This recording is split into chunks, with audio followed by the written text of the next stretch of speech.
crowdfund investing has the potential to be one of the most transformative financial technologies in modern history, basically since the end of the Great Depression. It has the ability to, or at least the potential to, transform small business, Main Street. It also has the potential to revolutionize the funding ecosystem for startups. And it also has the potential to revolutionize investing because it opens up a whole new asset class of private shares for people who want to invest in small businesses and startups. I'll tell you the Oculus Rift story where a bunch of investors had a very interesting thing happen to them, and you'll see all about that later. It's very interesting. So my name is Davis Jones, and I lead the production team here at Easel. And usually our courses feature animations and lots of production investment, but in reality, this world of crowdfund investing is evolving very, very, very quickly. So we wanted to make a course that will share with you what we know about the system from our relatively privileged perspective on it. That's because when I was doing my MBA, I was recruited to join Crowdfund Capital Advisors. So this is a consultancy that basically consults government institutions on financial technologies and primarily on crowdfund investing, and primarily on crowdfund investing direct to the general public. Because this is all flowing out of the Jobs Act, which was signed in 2012 in the United States by President Obama, and there are multiple financial innovations that become legal because of the Jobs Act. And the one that is most interesting to me and what is really the focus of this course is Title III of the Jobs Act. That is the legislative advancement that allows companies of smaller companies to issue private shares or securities to the general public. That is everyday people, all via the internet. I think this is a fascinating space, revolutionary, and what we need is more smart people like you participating in it, either from the investor or from the entrepreneurship side or from both. So what we're going to do is we're going to start off by looking at some of the essential financial concepts that drive this innovation, and then we're going to move on to how the funding system works under the laws of crowdfund investing, and then we're going to dive into the legalities of what is legal and illegal in this new regulatory framework, and we're going to wrap with what insiders in this world are expecting from crowdfund investing. So this is going to focus on the United States primarily, and if you are interested in global crowdfund investing, I would steer you towards looking to the Dutch, because Simbid, which is a really interesting company, has been really pushing crowdfund investing over there in a really different way, as has Seedrs in the United Kingdom. So these are both very interesting topics, but because this stuff is very specific, this course is going to be short. It's really just meant to be a crash course, and it will focus on what's happening with the United States, primarily with companies issuing shares directly to the general public. Let's dive right in. First up, let's look at the differences between the crowdfunding most people know about and crowdfund investing.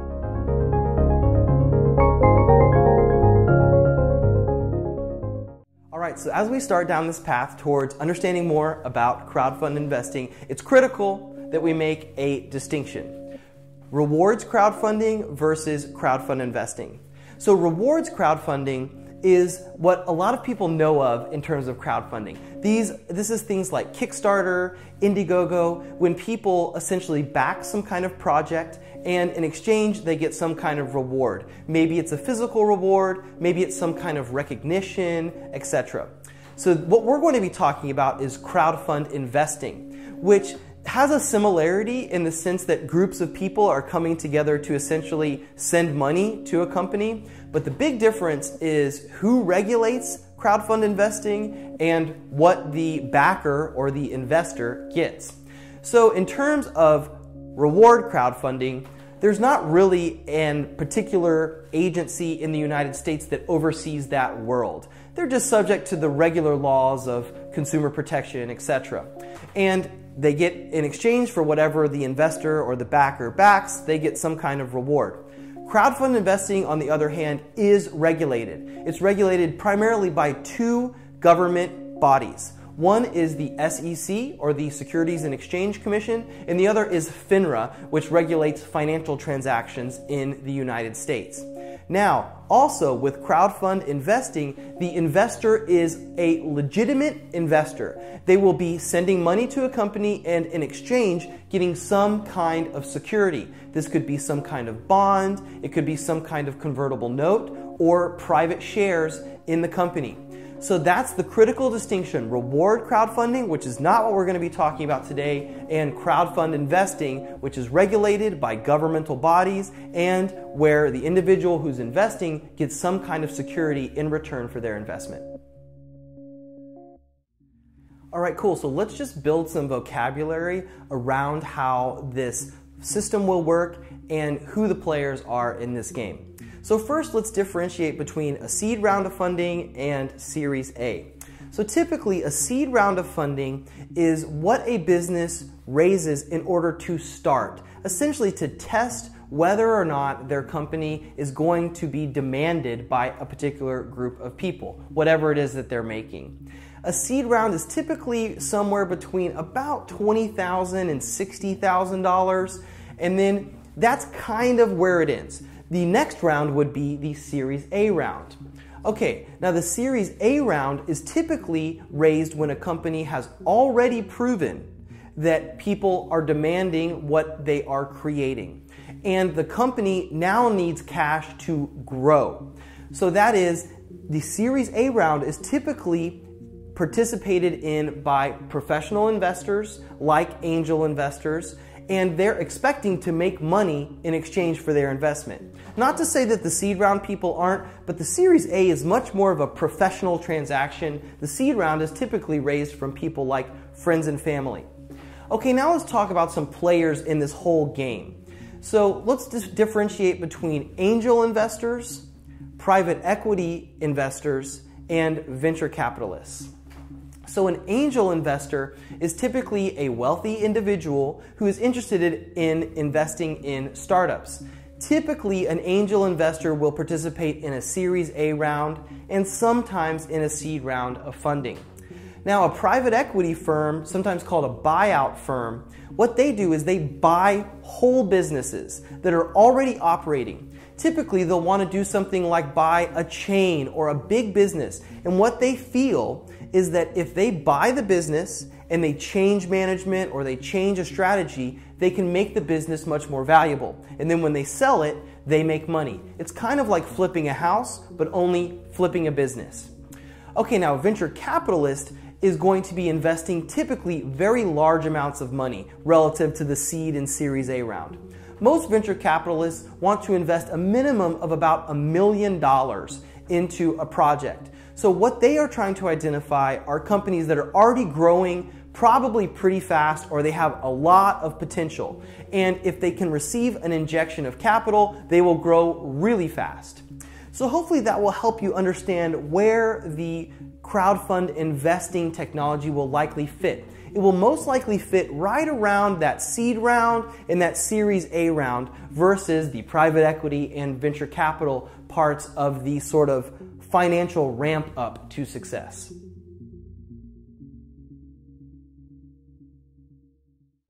All right, so in this module, you're going to learn the concepts and exactly what you're going to be working with when you either issue a crowdfunded security or when you invest in one of them. So what we're talking about is the world of securities. So securities are things like a stock certificate, which basically identifies you as an owner in part of a company, a bond, which identifies you as somebody who has issued a debt to the company, and the company has said, yes, we are indebted to that individual. And really what this is, because it is crowdfunding or crowdfund investing, is the world of private securities. So it's different. You have public securities and private securities. So a public security is like when you own a share of Coca-Cola. You can go and sell that through E-Trade or whatever anytime you want. But a private security is different because these are all traded in the private markets. So that is what you will be issuing or investing in, which is a private security. So let's talk about how this will go down. So usually when companies issue some kind of private security, they issue what's called a private placement memorandum. That's usually what it's called. And essentially what this is a bundle of documents that details what this company is all about. Things like their business plan, their financial forecasts, details about the people who are running the company, and importantly, a term sheet. So a term sheet is essentially a summary of the agreement between you as the investor and the company, or vice versa if you're the one issuing the security. So your term sheet is going to specify really important details related to the security. For example, what percentage of the company is being sold? What are the terms related to that sale? For example, if somebody buys the company, what happens to you as the person who owns the security? What is the interest rate if you are purchasing a debt security? For example, if you're basically lending money to the company, right? And so in terms of these deals, there are basically three formats. One is an equity security. So this is when you are purchasing a small percentage of ownership in the company. Usually it'll be small, right? I mean, in theory, you could buy a big piece of the company, but with crowdfund investing, you'll usually be buying a small portion of the company as an equity security. The next modality would be some kind of debt security. So this is when you are issuing a loan to the company, and in exchange, they're saying, we agree to pay back this loan on these terms. So that is what a bond is when you are thinking about this in terms of a large company, a government bond, for example. It's very similar to a debt security, right? And then the third modality is revenue-based financing. And what this is a revenue sharing agreement. So in this case, what you're saying is, I am agreeing to invest this money, and in exchange, we are splitting the revenue from the company in this way. And there are a couple of different ways to do that. You can either split profits or you can split gross revenues, right? It's a little bit different, right? Because if you split profits, all the expenses have been deducted before you get paid. If you split gross revenues, you get money right off the top. For what it's worth, I have used revenue-based financing a lot, and I really, really like it. So in this module, hopefully you got some more vocabulary around what you will be issuing or what you will be investing in, and the modalities that can be used in terms of issuing or investing in a crowdfund invested security. Alright, so in this module, you're first going to learn how the SEC limits what companies are able to do with crowdfund investment technologies, and then what investors are able to do with these technologies. So as a general rule, the SEC, this is the Securities and Exchange Commission, is very concerned with protecting investors. Basically, they don't want companies issuing shares to investors and never paying them back, because then you have a lot of angry investors, and honestly, you have a lot of angry voters, which politicians are very worried about, right? So in terms of limitations on the company, any company under Title III of the Jobs Act is able to raise up to $1 million in any 12-month period from an unlimited amount of investors, right? Unlimited investors up to $1 million in 1 year. Okay, so now in terms of investors, you really have three categories of investors, and they're limited in different ways. So for investors that have less than $40,000 in income in a given year, they are able to invest up to $2,000 total in all crowdfunded investment securities that they invest in a year. So, for example, if somebody who makes $35,000 invests $1,000 in company X, they can only invest $1,000 in company Y because they have hit that $2,000 per year maximum based on how much income they have. Okay, now the next level up are people who have between $40,000 and $100,000 of income or net worth in a given year. So income in a given year or total net worth. So for these people who have between $40,000 and $100,000 of income or net worth, they are able to invest 5% of their income or net worth into crowdfund invested securities in a given year. So for example, if you max that out, if you make $100,000 in a given year as income, you are able to invest $5,000 total into crowdfund invested securities. All right, now the highest level are people who are worth more than $100,000 or who make more than $100,000 in a given year. So these people are able to invest 10% of their income or the amount of their net worth in a given year. So let's say that somebody makes $500,000 in income in a given year. They are able to invest up to $50,000 into crowdfund invested securities in a given year. So to wrap up a little bit on this module, companies can raise up to $1 million from an unlimited amount of investors in a single year, and there are different levels of income, and that determines how much an individual can invest into crowdfund invested securities in a given year. Okay, in this module, you're going to learn about a critical player in the crowdfunded securities world. They're called funding portals. So the term funding portals describes, from the SEC's perspective, the websites that are the intermediaries between companies issuing securities and people who are funding those securities. So essentially what they are funding websites. Now, these funding portals are regulated with specific details from the SEC. So let's go through the main parts of those. So the funding portal is able to facilitate these transactions between the investor and the company. But where it really gets sticky is advertising. Whether or not these companies, these funding portals can advertise, and if they can advertise, what does advertising mean? At the heart of this issue is protecting investors. That's because basically the SEC wants to ensure that a funding portal is not swaying the general public to invest in something that's dangerous. Now, the other thing that the SEC is worried about is equal information to everybody.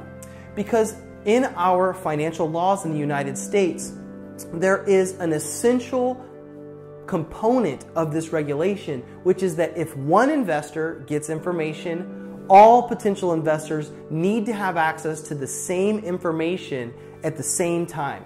Because essentially, the government wants to make sure that all investors have the access to information in an equal way. So that's what funding portals are. They're basically these funding websites that are the intermediaries between the investors and the companies issuing the securities. In this module, you're going to learn two critical rules that pertain to companies using crowdfund investing to raise money. So the first one is about the amount of information that the companies need to disclose to potential investors. So as you learned earlier in this small course here, companies who are raising money have to make a lot of disclosures to investors. These are things like their business plan, how they'll use the money, who the officers are, and importantly, their financial information. Now, this is where this particular rule gets really important. For companies raising less than $100,000, their financial statements only need to be signed by the officers of the company. For companies raising more than $100,000 but less than $500,000, the company's finances need to be reviewed by an accountant. For companies who are raising more than $500,000 to the cap, which is $1 million, companies have to have externally audited financial statements. So the difference there is that under $100,000, the officers of the company, usually the founders, they just say, this is right, and they just sign their name. For more than 100 and less than 500,000, you just have to have an accountant look at it and certify that it looks pretty good, right? And then that information will be made public to investors.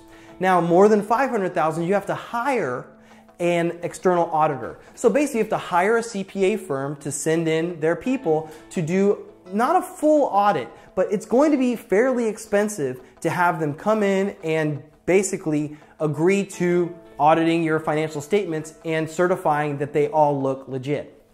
Okay, so that is the important rule for companies who are issuing these securities in terms of their disclosures.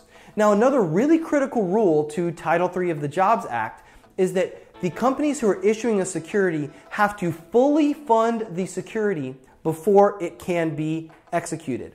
So what I mean here is, let's say that a company is raising $800,000.